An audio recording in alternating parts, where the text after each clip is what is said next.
It's happening more and more in big cities. Tactical teams called to the scene of a crisis, a hostage taking, maybe a gunman at large. But some of those calls are sophisticated fakes, a hoax by hackers. And as Victor Malarek investigates, it's happening so often now, it even has a name.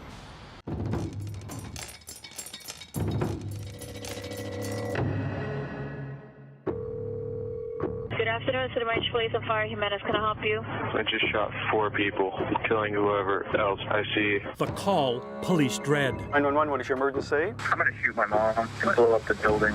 And a massive counterstrike launched. If I see any police cruisers, I'm killing everyone in the house. The threat so horrific, I am armed, I do have a pistol, and I swear to God, I will kill these people.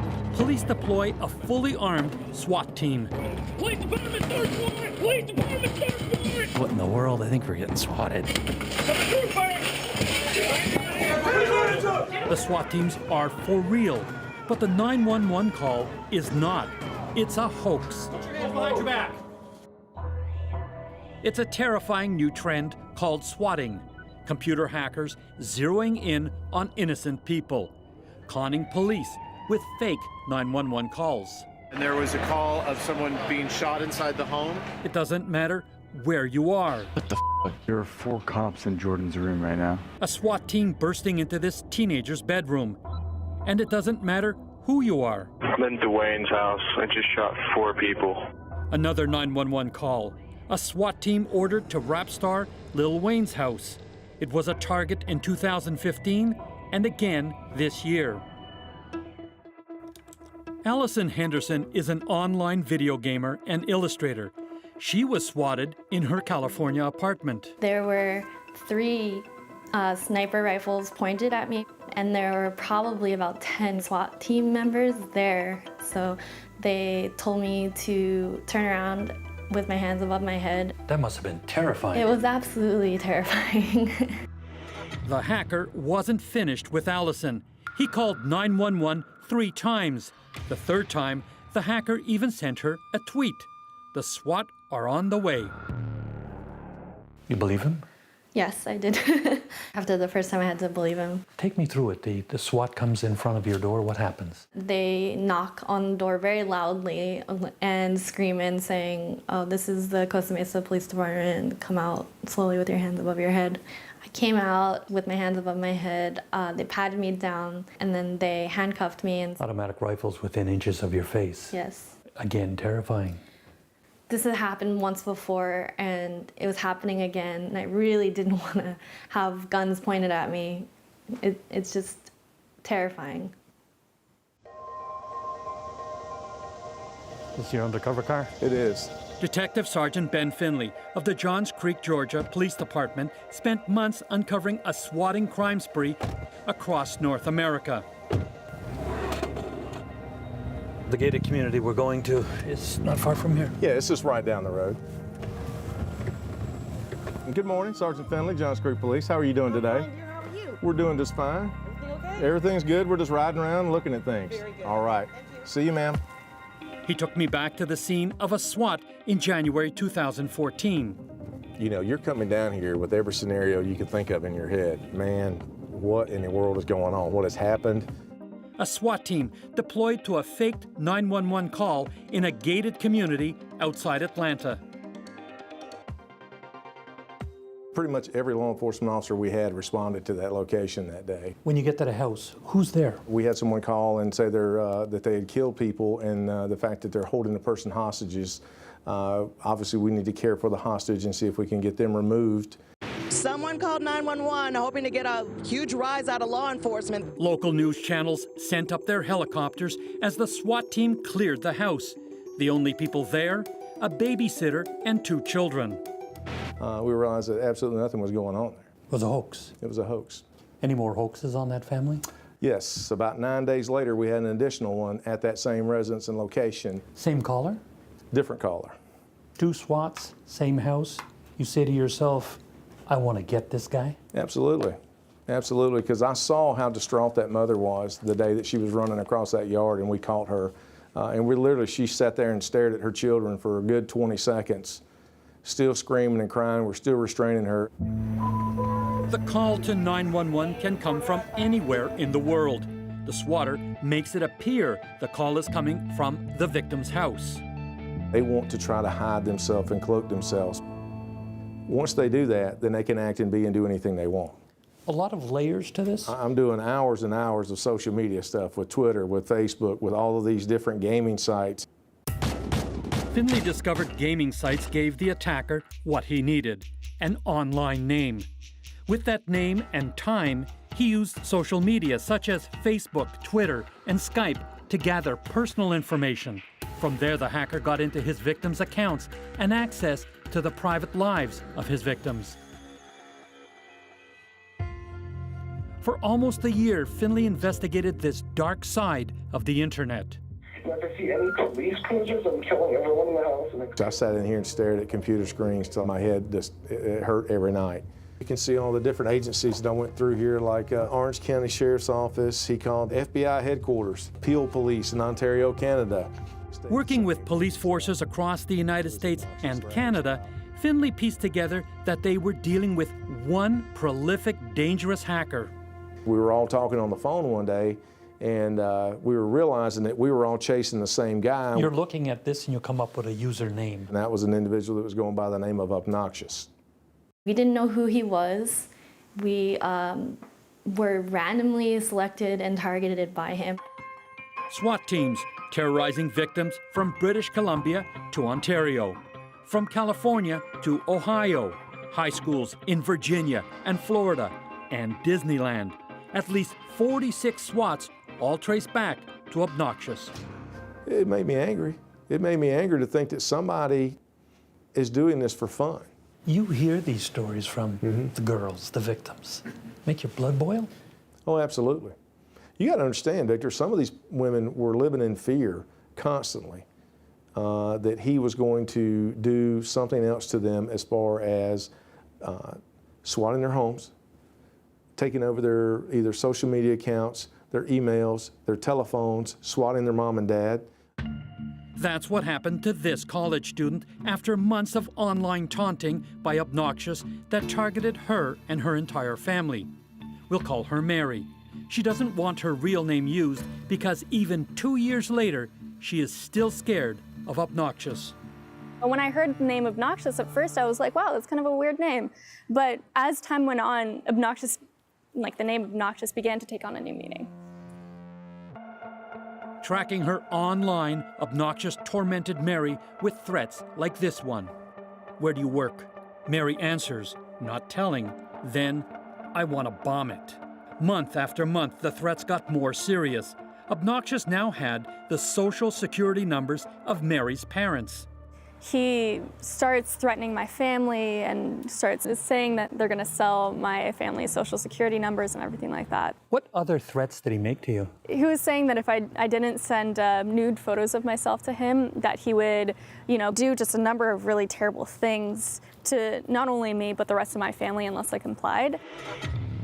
Mary didn't give Obnoxious what he wanted. I'm not giving my face or body away. Obnoxious, you're going to do it or I'm swatting your entire family. Then Obnoxious struck. I got 2 notifications of a couple tweets, and the first one said, hey babe, they're on their way. And so here I was freaking out. I was like, oh God, what's gonna happen? And so I start this full-on sprint to the dean's office. And I just told her, I think there's a SWAT team coming to campus, and her face just went completely white. But Obnoxious had a surprise for Mary and her family. I get a call from my dad, and he's like, Mary, what's going on at home? And I'm sitting here like, I don't know, and then it hits me. He actually sent it to my house. With rifles and... The whole deal, they had bomb-sniffing dogs, unmarked cars, and there were like about 50 sheriff cars, just really the full response. Terror for Mary's family, but for Obnoxious, just a game to play again and again. Here he is, live online. Okay, I guess it's time to swat someone. Give me an address. A chance for bragging rights. They're like, wow, who's this Obnoxious guy on here? Threatened, scared. I felt like I couldn't be safe in my own house. Victims' lives upended. And you have all these folks showing up with guns drawn. When W5 continues.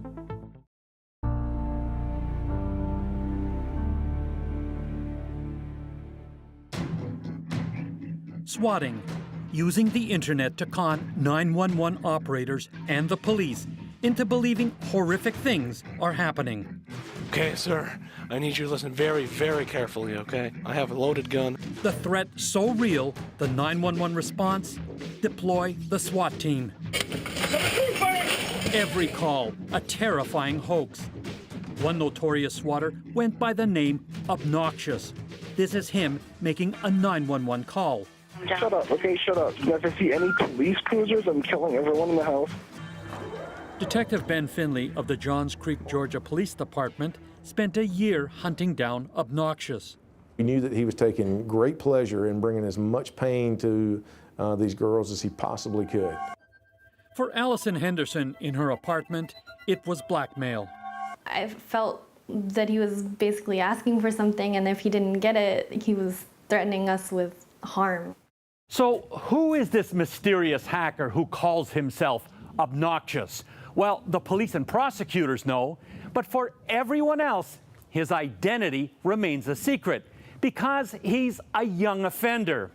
But what we do know is that he's a teenager, a Canadian, and he was arrested on 46 charges of criminal misconduct.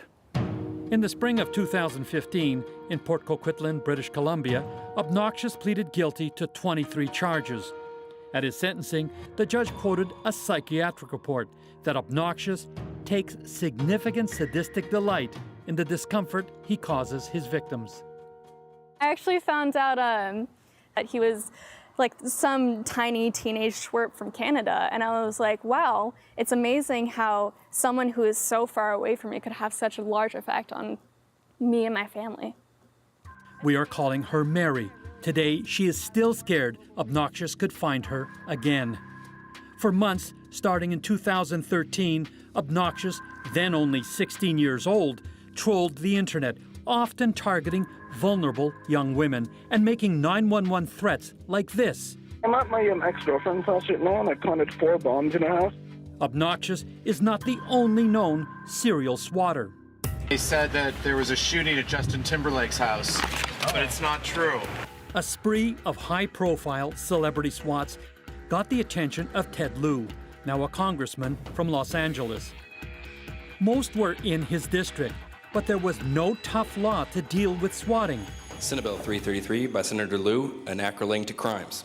Lieu, a former state senator, proposed new anti-swatting legislation. This bill will increase penalties by holding the perpetrator of these false 911 calls liable for the entire cost of the incident. One of the things we realize is the repeated swatting incidents in California, as well as the U.S., was costing a lot of money of local governments. Is this one of the reasons you said, we got to go after this issue? Yes, but also I want you to think about how it could be quite dangerous just with the incident itself.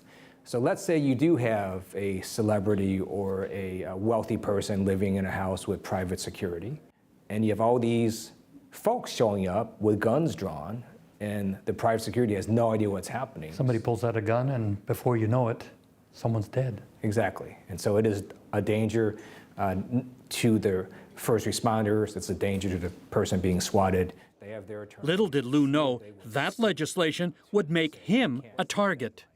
I was in the car, and I got a phone call, and it said Torrance Police Department. So I answered it, and the person on the line said, are you Ted Lieu? And I said, yes, I am. And his very next sentence was, did you shoot your wife?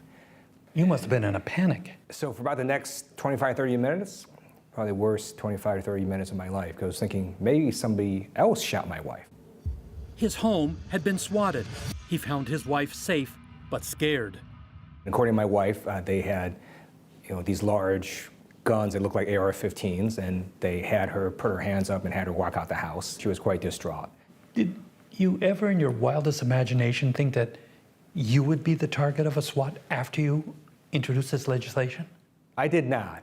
So, as an elected official, you expect a lot and you do put up with quite a large amount of nonsense. You don't really take the risk of being swatted. The SWAT on Lou's home convinced him to push the legislation through. It made me angry. It made me want to make sure the bill was signed into law, which it was. Behind the SWAT on Lou was this man, Mir Islam. A dangerous online criminal, Islam's website, Exposed, posted highly sensitive personal information, including credit card numbers of prominent public figures. At the FBI's office in Washington, Agent Hadley Etienne led an 8-month investigation of Islam, including his 911 murder call on Lou. He used language on the phone that was very divisive, very evil. And he set up the 911 responders to activate some of our most highly proficient tactical officers to the scene with the auspices on their mind that they're going to respond to a homicide situation. What was he saying? In this case, I've killed, my wife or a member of my family.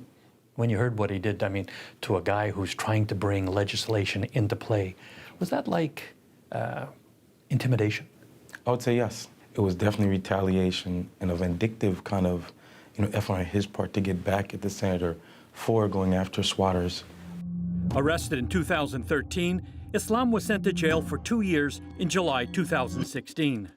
Swatting's actually been around for a while, but he took it to a new level by targeting specifically celebrities and politicians and kind of bringing more fame to the swatting and the art of swatting. Do you ever worry about being swatted? Unfortunately, that is something that we live with. But you do worry? Yes. In Atlanta, Detective Ben Finley spent a year tracking a swatting spree across North America. He thinks about being swatted as well. Guess what, Victor? Somebody's got to do it, right? And if you're scared, this is not the line of work for you to be in. Our vision is what comes after the initial response, because we know that our patrol guys... It is what it is. I prepare for it. Finley knew the law needed to catch up on the cyber terror of swatting. What do we do? It's like, well, what law do we have for this? And at the time, we had several different ones that would be applicable to it, but one was the unlawful use of 911, which is a misdemeanor. It's the equivalent of getting a ticket out here on the roadway for speeding.